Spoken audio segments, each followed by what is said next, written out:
Welcome back. We're now going to talk about our results from simulation lab number 1, which is working with position and velocity time graphs when the motion is constant.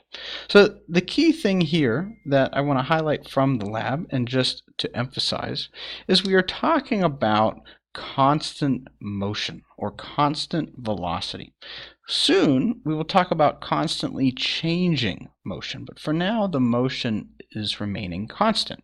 And our goal is to understand how we represent this on a position versus time graph and on a velocity versus time graph. Eventually this will help you support you in your work with calculus as we talk about what are derivatives and integrals and see how these are related to these ideas of position, velocity, and acceleration. But for now we don't really need calculus, and this is a really helpful tool as we work to understand motion.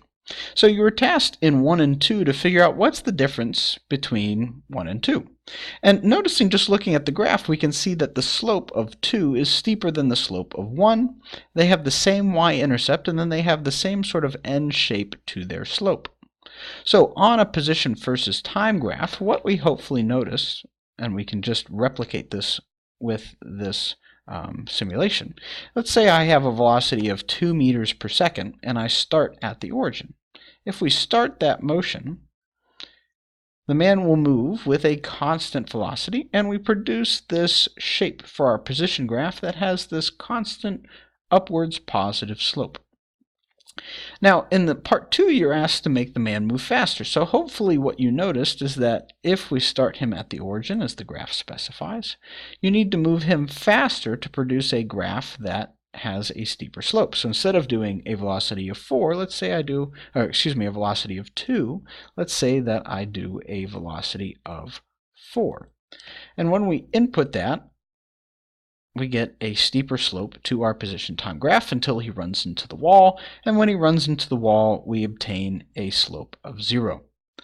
So what we want to do is formalize that into a few important definitions. And remember, I said that you want to have a glossary section of your notebook. Once we develop an understanding of what these graphs show, it's a really good idea to have a glossary section to talk about some important key features. So for example, we want to know, what does the y-intercept indicate? The y-intercept indicates the starting position. So I'm going to call it start x. Now the way that we often represent this is one of 2 ways. It'll either be xi, you'll see that written a lot. I really don't like the xi. Instead, I'm going to write x initial. Now, we use x because for now the man is moving left to right. We have 1 dimension of motion. In your textbook, however, there is a different format that's used that's really a good idea to get comfortable with as you approach more advanced levels of physics. And so in your textbook, it talks about using s, as shown in the graph here and in this mathematics uniform motion, as the way that position is often described. S is used often when we either have a combination of x and y, or it's just not specified. So it's important to get comfortable with the fact that S is often used to represent position, but for us, for the most part, we're dealing with real-life scenarios, and we'll either have the x direction motion, the y, or a combination of the two. So we'll usually use x. I'm going to use starting position as this x initial. And so that would be what this y-intercept of the graph represents. What is my starting position? Now the next thing that I ask you is, what does a constant slope indicate? It represents a constant change in position per some change in time. So for slope, we can say that it equals a change in position. So remember, we use, So slope represents the change in position. In this case, we're talking about x position per some amount of time. Wow, and that x just looks messy, so let's just clean that up. It's a change in position with respect to some change in time. Now, we'll talk about instantaneous speed and velocity later, but for now we'll start with this. Slope is the change in x, and the confusing thing can be the fact that we talk about change in x, but it's not the x variable, it's not the x-axis of the graph, right? Position is labeled on the vertical axis, so things can get a little bit confusing. So therefore, if the slope represents the change in position per some amount of time, if I have a steeper slope, then I have a greater rate of change in position per the same amount of time, right? If I have graph number 1 and instead I move like this, I now am changing a greater position for the same amount of time relative to the other graph. Positive slope means that I'm moving in the positive direction relative to the origin. So it's important to talk about the origin for a moment here. Origin does not mean starting location. Origin means wherever you define 0 meters to be. So in your glossary section, make a note to yourself that origin is not starting position. It can be starting position. For example, if I take the man and I start him at 0, then both his starting position and the origin are the same. But otherwise, if he starts at, say, 2 meters, then his initial position is 2 meters, but the origin is here at 0. Remember that these coordinate systems are all constructs. They're not real things. You or the problem will specify what the origin is, right? So let's talk about the other key item here. What does a slope of 0 represent? It represents no change in position per some amount of time, right? No matter what my time interval is, if my change in position here is 0, then I will have a slope of 0. One final thing that's helpful to talk about, we use units of meters in physics. So the units for the slope are meters per second.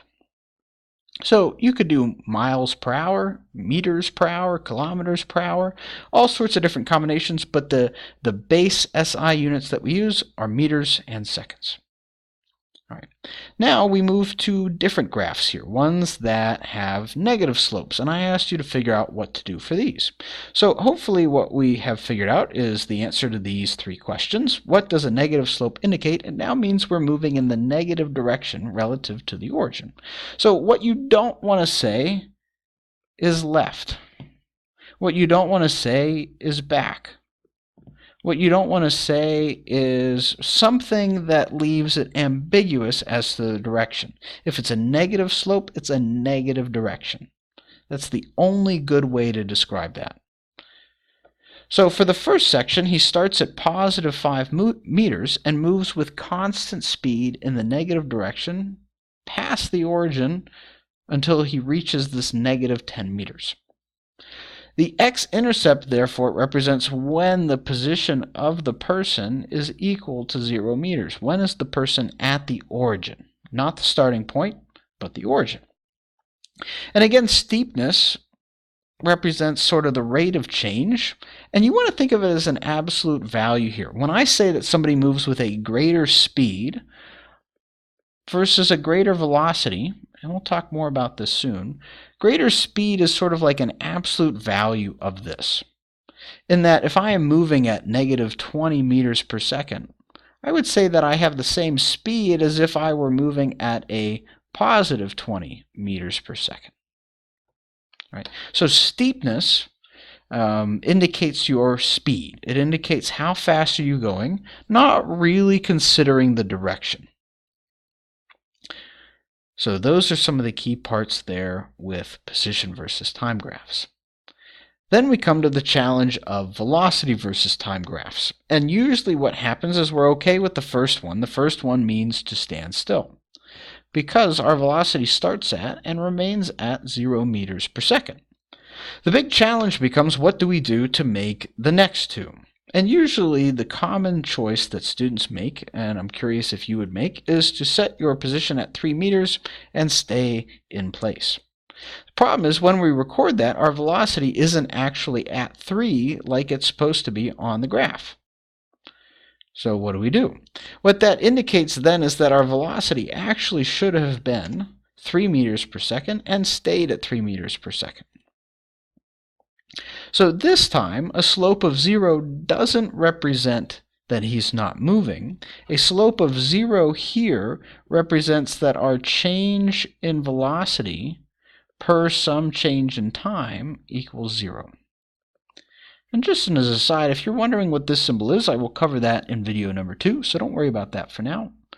You could just simply write out in words the change in velocity per whatever time is 0. That's what a slope here or a slope here represents.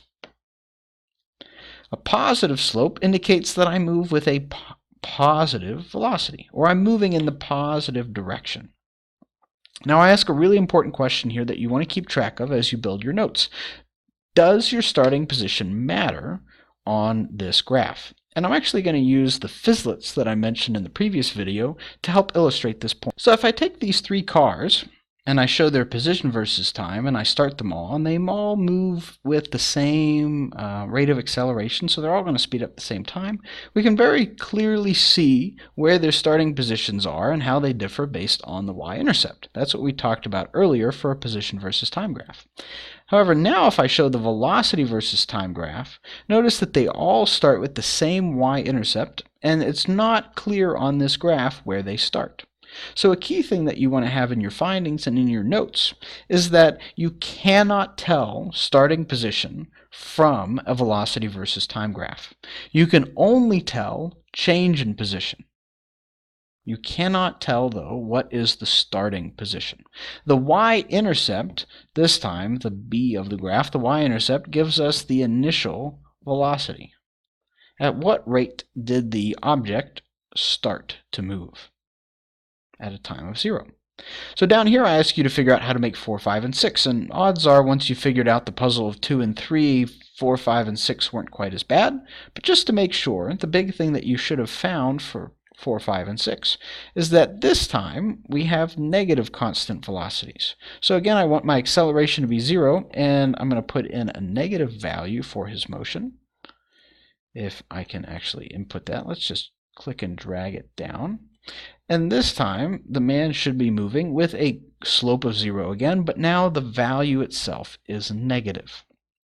So one of the things that we should be noticing here is that positive versus negative indicates direction. That is the key purpose in physics of positive and negative. Positive and negative, what it does not do.